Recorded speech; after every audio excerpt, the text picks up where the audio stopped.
Welcome to another solo episode of Candle Time. It's me, Miles, here, having a solo episode today, and I just kind of wanted to talk about the importance of the people you choose to surround yourself with, and just a couple recent events. And, I'm just going to probably start it out with the most significant right away, and to keep it short, when I was younger, my best friend of 5 years, 6 years, he turned schizophrenic, and I mean, that's a weird way to say it, but mental illness got the best of him. And it's just a very long story, and either or. Some bad stuff happened around that, and I'll have a deeper story time about it at some point. But point being is, at my work, I see someone that my best friend, they used to get into altercations a lot in middle school, like physical fights. And I see this kid often. He's also a dad, so I just, short talk, very whatever. But I asked him, I said, who my best friend was. You obviously had negative relationship with or whatever, but did you ever know what happened with him or whatever? He didn't know, and so I told him, and I know that no matter what, it's an egocentric thing to talk about. But for me, it came out of like, I just wanted to be informative. I didn't feel like it was like I was trying to gain something out of telling that, but either or, a couple minutes later, this person that I told the story about, my ex-best friend, had came into the store, and there was violent things that happened around this situation, so I just, like, I'd rather not have them involved. It's just one of those things.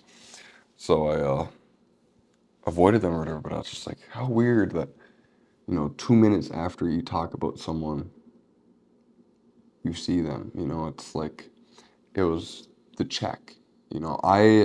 People who know me know that I'm not a very drama. I'd very rarely like to talk about other people and their business unless it's like out of caring. There's a difference between gossip drama and like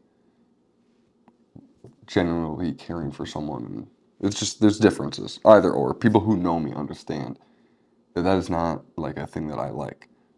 And that was a good check right there. Like, even if it feels like you're doing it to be for the best interest of someone, it's still like, be careful how you talk and what you talk about, who, because you don't want them to come back and do something.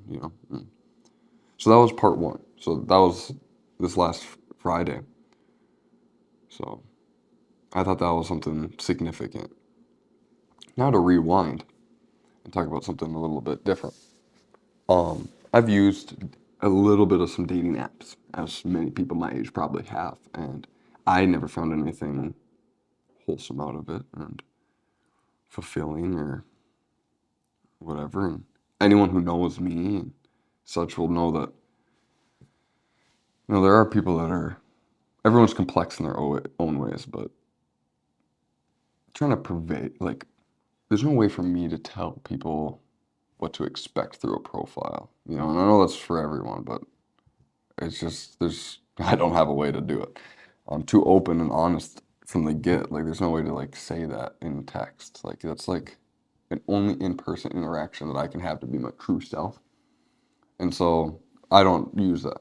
Either or. Point being of the story is, I had seen someone on there who I thought looked like a Whoville. And I know that that is me being judgmental. Blah, blah, blah. Whatever. I thought that they looked like that. And I thought it was funny. And that's disrespectful or whatever. Either or. That was just a significant thing that was funny to me in that moment when I had it. Deleted it. Months have gone by. I've just lived my life, and I go out. I'll keep this short so people don't like know or whatever. But I go out, I dance with someone. I recognize them as that person. Realized that I was being an asshole and had judged their picture poorly, and that they were still a very beautiful woman or whatever. And then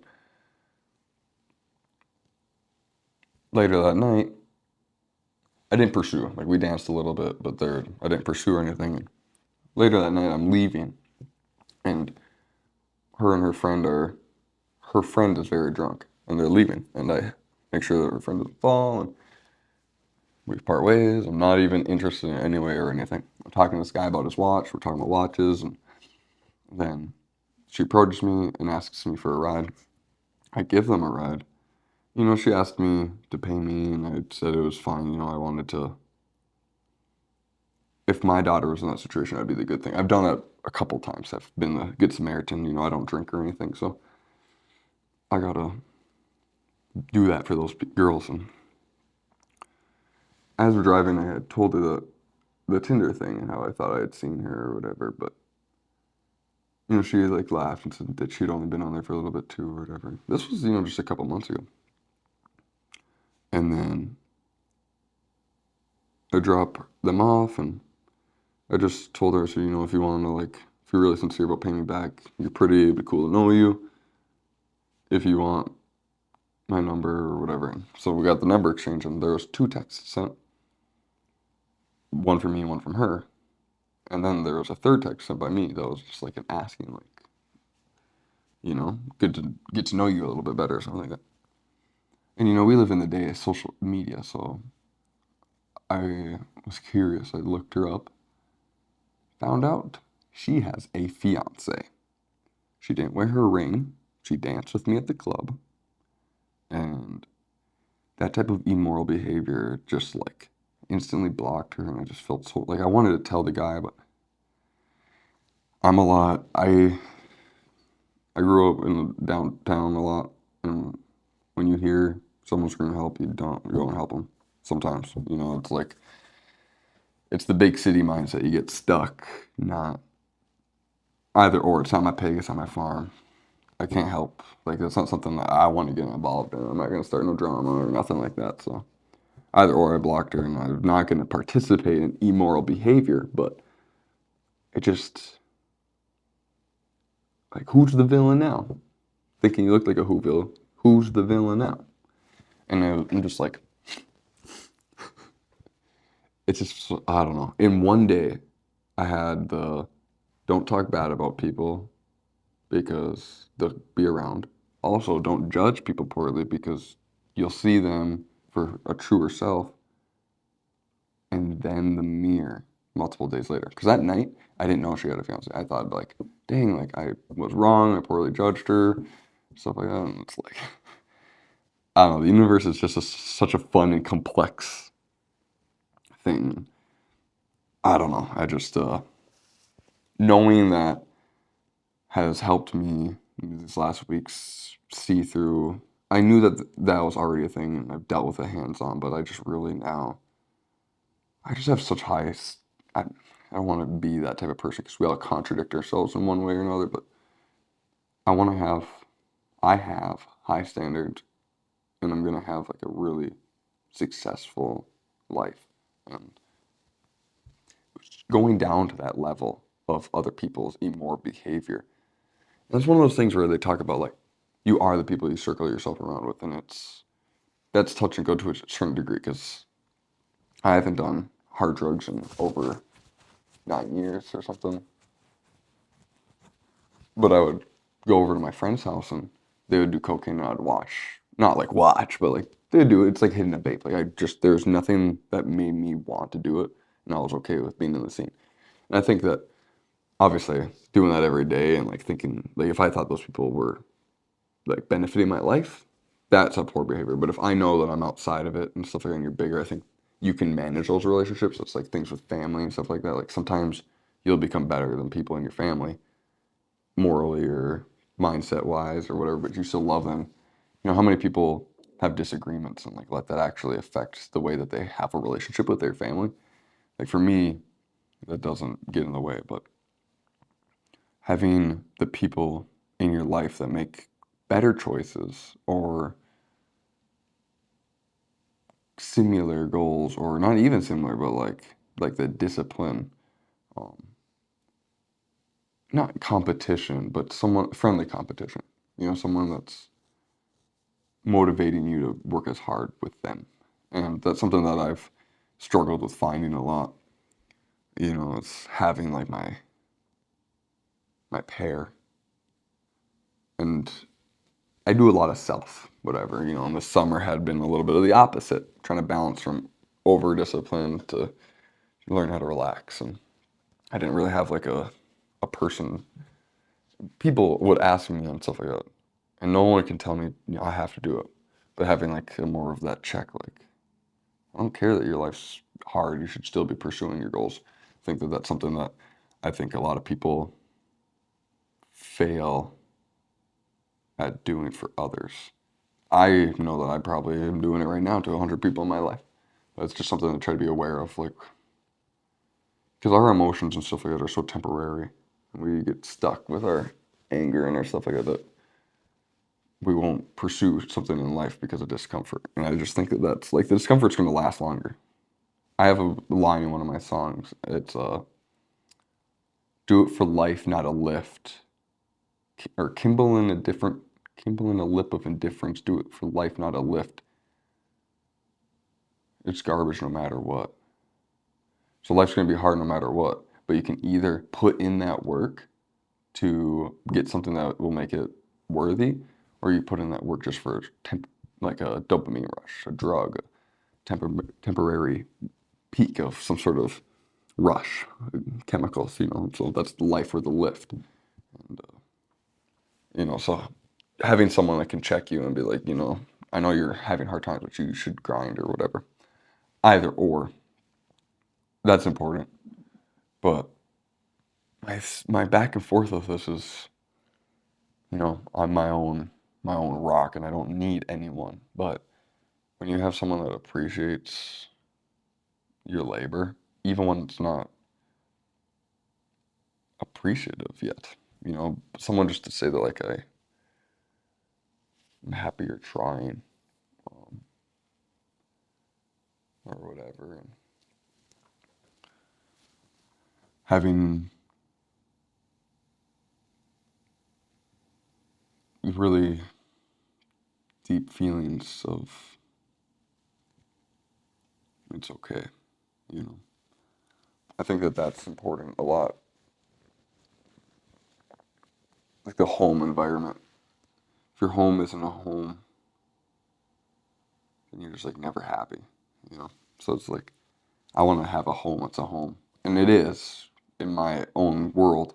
But I'm a single dad, so there's stress. There's everything I want to do on the side of my life, a full-time job, chores, and to remember to be happy for my kid and to be there and to I can't do this type of stuff when she's home or edit. Those are all things that I do on my own time, just so that I can make sure that she has that. But if I were to have more of a family unit where I wouldn't have to have the responsibilities of worrying about chores or something like that, or even if I did, but just someone that like give me a little back rub, just that little push really helps a man do everything.